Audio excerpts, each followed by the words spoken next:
Olá, turma do sétimo ano, tudo bem? Bem, turma, tenho alguns avisos para dar antes da gente iniciar de fato a nossa aula.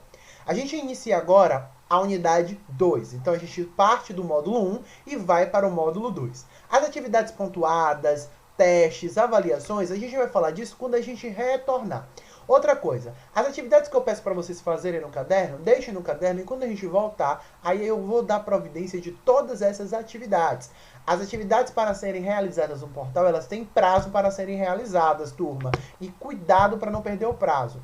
E a galera que não tem acesso à plataforma, eu estou postando tudo no Drive. Fiquem de olho sempre na agenda, tá bom, turma? Galera, tô morrendo de saudade de vocês. Eu e Bob. Josefina também tá aqui, tá? Vamos começar a nossa aula de hoje? Turma, a gente vai falar de sólidos geométricos. Precisamente duas classes. Vamos começar a nossa aula de hoje entendendo o que é um sólido geométrico. Mas para isso, eu trouxe alguns exemplos, tá? De sólidos geométricos no dia a dia.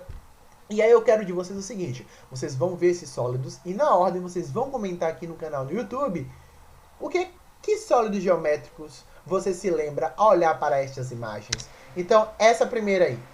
Essa primeira imagem lembra que sólido? Digita aí. E essa segunda imagem, esses dados? E esse funil? O que é que lembra? E esse chapéu de aniversário? E a última agora que é um extintor de incêndio. Então esses sólidos, essas imagens lembram quais sólidos? Vamos entender, turma, o que são os sólidos geométricos. Então vamos lá. Ao procurar a palavra sólido no dicionário, encontramos vários significados.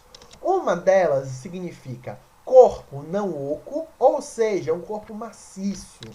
Na geometria, que é a parte da matemática que estuda esses sólidos, o sólido é uma figura tridimensional. O que significa dizer tridimensionalidade? Que tem três dimensões, que é comprimento, largura e altura. Então eu trouxe aqui um exemplo de um paralelepípedo e de um cubo.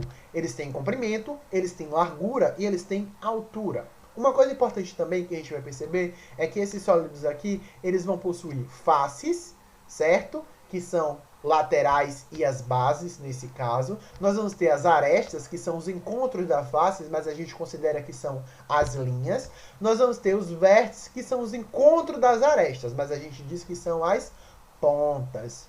Tudo bem, turma? Vamos seguir. Ó, classificação dos sólidos geométricos. Podemos separar os sólidos geométricos em dois grupos, os poliedros e os corpos redondos. Não sou um corpo redondo, viu? Vamos lá, vamos entender o que são os poliedros. Olha aqui, poliedros são sólidos geométricos cuja superfície é formada apenas por polígonos. São superfícies planas, turmas. Aqui eu trouxe dois exemplos. Um que a gente costuma chamar de pirâmide, mas tem um nome específico quando a gente relaciona a poliedro. E um cubo também, que tem nome também. Tá bom? E aí eu trouxe os nomes aqui pra gente ver. Então, um poliedro, turma, ele tem nome de acordo com o número de faces. Se tiver 4 faces, nós vamos ter o tetraedro, aí nós vamos ter o pentaedro, hexaedro, heptaedro, octaedro, eneaedro, decaedro, undecaedro, dodecaedro e icosaedro. Analise as fotos de construções em formas de poliedro. Então, trouxe dois exemplos de poliedros do nosso dia a dia, para vocês perceberem que o poliedro está em tudo que é lugar. Então, eu trouxe aqui um prédio, tá? Da Fiesp, em São Paulo, que ele tem formato de um prisma, e já já a gente vai entender o que é um prisma. E eu trouxe aqui as pirâmides do Egito, que tem formas de pirâmide, que são tipos de poliedros também.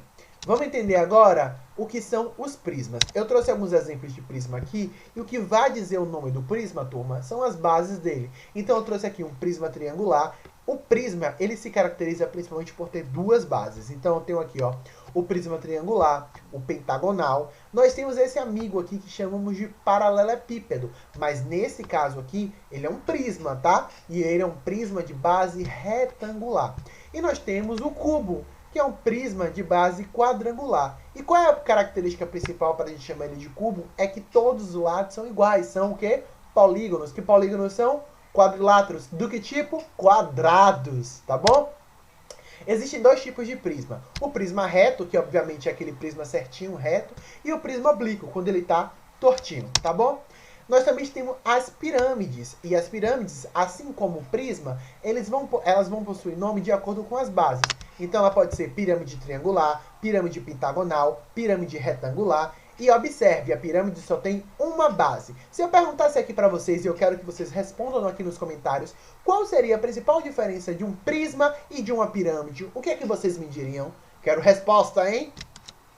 As pirâmides, turmas, assim como os prismas, elas podem ser retas quando o vértice, que é esse carinha que está aqui em cima, tá? De lá de cima, ele coincide exatamente com o meio do polígono da base. Quando isso não acontece, ó, tá vendo? Não coincide, a gente diz que a pirâmide é oblíqua. Tá bom, turma? Essa foi a aula de hoje. Qualquer dúvida, estou aqui no canal ou lá na plataforma. Beijão, turma, e até a próxima aula.